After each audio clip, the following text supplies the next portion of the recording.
আস্থা, আমাদের যদি সৎ ইচ্ছা, সৎ আশা থাকে, আল্লাহ আপনি আমাদের কবুল করেন। আমরা জীবনে বহুত গুনাহ করেছি, জানিয়ে না জানিয়ে, দেখিয়ে না দেখিয়ে, সমস্ত গুনাহ থেকে আমাদেরকে মাফ করেন।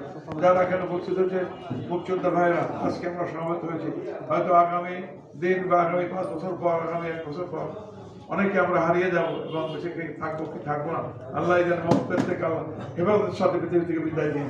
মাহবুব আমরা মুক্তিযোদ্ধারা যেন এখানে উপস্থিত হয়েছি, আমাদের যা যা মনের মধ্যে আশা আছে, আল্লাহ সেই আশা দেওয়া, এবং আগামী দিনে আমরা যেন শহীদ রাষ্ট্রপতি জিয়াউর রহমান প্রতিষ্ঠিত দল, জাতীয়তাবাদী দল, মরহুম খালেদা জিয়ার দল, জাতীয়বাদী দল এবং তারেক রহমানের দল, আমাদের যে ধানের শীষ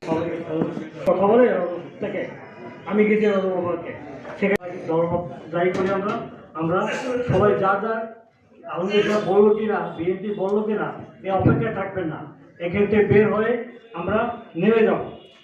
আমরা আমাদের বন্ধু, আমাদের আজকে আমাদের ছেলে মেয়ে, আমাদের প্রতিবেশী, আমাদের পাড়া, আমাদের গ্রাম, আমাদের সবাই নিজেরা এসে এক একে বলবো, দলবদ্ধভাবে বলবো, সম্মিলিত বৈঠক করে বলবো যে সময় মোটেও নাই, এক মুহূর্ত সময় নাই, সারাদিন সারা রাত সময় নিয়ে আমাদের একান্তভাবে কাজ করতে হবে। এখানে আমাদের কিন্তু এখানে ব্যক্তিগত আনন্দে জড়া করার দরকার নাই। আমাদের একটি ভূখণ্ড অর্জন করেছি, সেই ভূখণ্ডটি রক্ষা করা আমরা 71 যুদ্ধ করে একটি পতাকা অর্জন করেছি, সেই জাতীয় পতাকা আমরা 71 যুদ্ধ করে একটি জাতীয় সঙ্গীত অর্জন করেছি, সেই জাতীয় সঙ্গীত আমরা 71 যুদ্ধ করে অসাম্প্রদায়িক একটি বাংলাদেশ গড়তে চাই।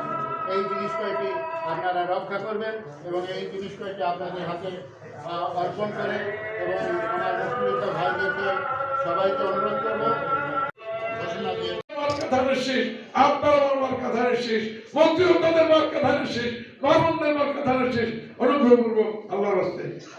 বীর মুক্তিযোদ্ধা ওবায়দুল কবির বাদল।